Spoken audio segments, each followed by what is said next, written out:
I remember very clearly a nurse speaking very loudly, wanting me to kind of understand, Josh, you came to the emergency room, you are in the ICU, you tested positive for COVID, you have a breathing tube in, you need to relax and breathe or you are going to die. I was like having these hallucinations where I would like be passing out and really slowly be falling at a super slow rate. I remember having thoughts like, oh, I'm dying and this is gonna hurt when I hit my face on the ground. I thought one of the nurses had taken a circular saw and just buzzed my arm off, and then just buzzed off both of my legs. Another circular saw came through the wall and just cut my head in half. I was positive they were trying to kill me.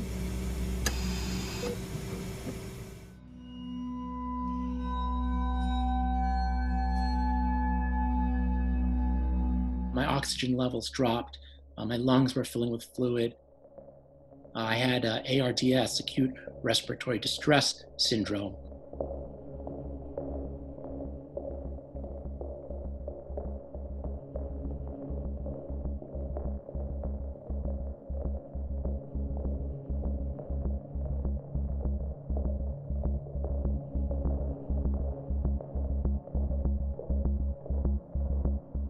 They gave me the COVID-19 coronavirus test.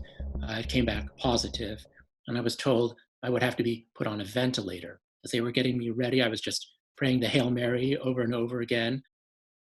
I was just thinking about my 2-year-old son. I want to see him graduate college. I want to see him maybe get married or have kids.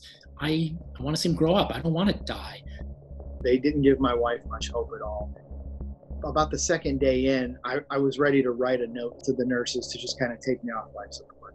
I had a lot of confusion going on, wasn't sure how I'd gotten to where I was. I had actually developed ICU delirium.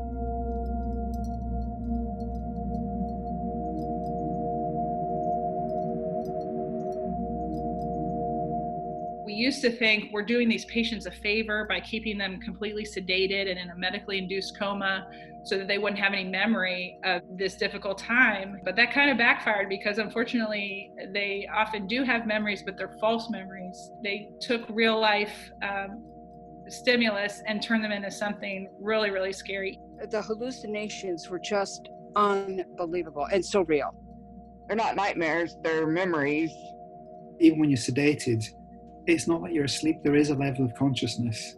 The muted, sort of restful, peaceful look that some folks can mistaken for they're resting, they're sleeping, when in fact their brain is on fire. Their brain, globally, what's happening, the cells aren't working right. They're not getting enough oxygen or blood pressure or food, for example. And those cells start to go awry. So you can imagine you get critically ill, you didn't plan it, so you just wake up in a medication-induced haze. You've got a tube down your throat, your wrists may be tied, there's nobody around you that you know. Under any other conditions, that would be considered torture. These two women hold my arms down while they shoved a tube up my nose was extremely traumatic. I still have such vivid memories of that. I couldn't move my arms very well until that started happening to me, and then I was flailing. Patients would have these vivid nightmare-like experiences of people torturing them and kidnapping them. They saw blood dripping down the walls and seeing people with animal heads walking around, or children who are floating by with no faces. We had a young patient, and he thought the nurses were restraining his arms and attaching snakes to his arms, and that was then drawing blood from him. We've had patients who are taken from the unit to get an MRI. They're convinced that they're being moved into an oven.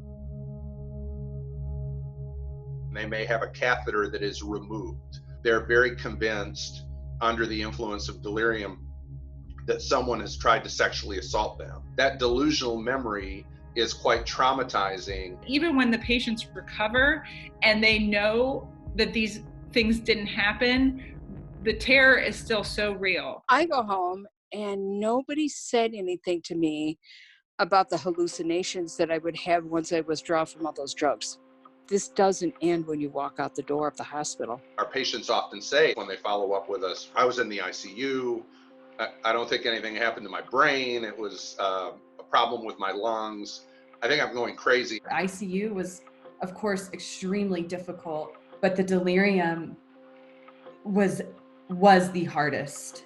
When he had came home that day, when I first got to actually talk to him after 8 days, it was just like this huge relief, like, oh, we made it, everything's gonna be fine. I wasn't thinking, oh, he's gonna have delirium. That night I walked in the bathroom and he was just sitting in there and he was counting on his fingers. And I kept asking like orienting questions, like, where are you? Like, what state are we in? And he couldn't answer any of them. I was talking to his home health nurse. I was like, do we need to get on an antipsychotic? The ER doctor called and said, he's fine. This is delirium. I was having constant breakdowns, meltdowns, anxiety attacks. So there was absolutely no mental health follow-up at all.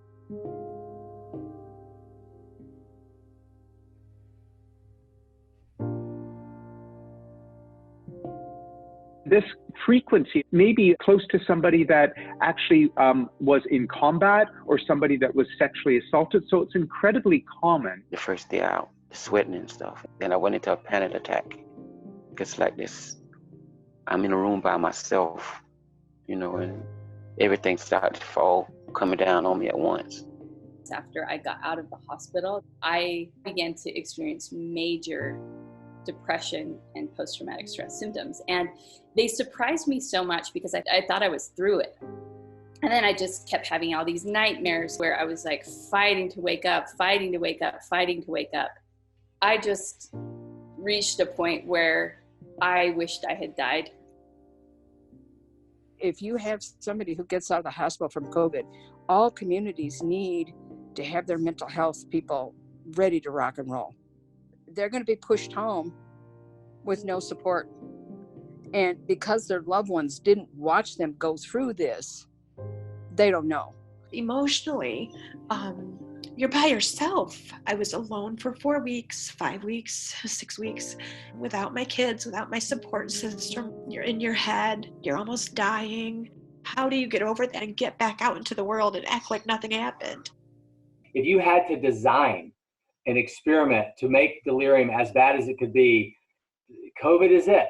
You not only do you have more drugs, a longer illness, but now you have absence of family and absence of mobility, which are two of the main things that reduce delirium. So we really have a worry that we're going to have this massive public health problem. COVID is essentially a delirium factory. Delirium seems to be one of the biggest risk factors for future long-term issues. Half of the folks end up being unemployed if they were working previously, and many of their lives end up getting upended. Folks get divorced, they have the inability to run their finances, and that's pretty devastating. We're going to have such an unprecedented cohort of ICU survivors. Surviving and getting our life back are two different things. We have kind of this perception that people are sick and then they bounce back. But that's not the way it is at all. It's this chapter of your life happens and it changes every chapter after that. Being a COVID survivor is you're our beacon of hope right now. I see those lines of people leaving hospitals and the staff is applauding.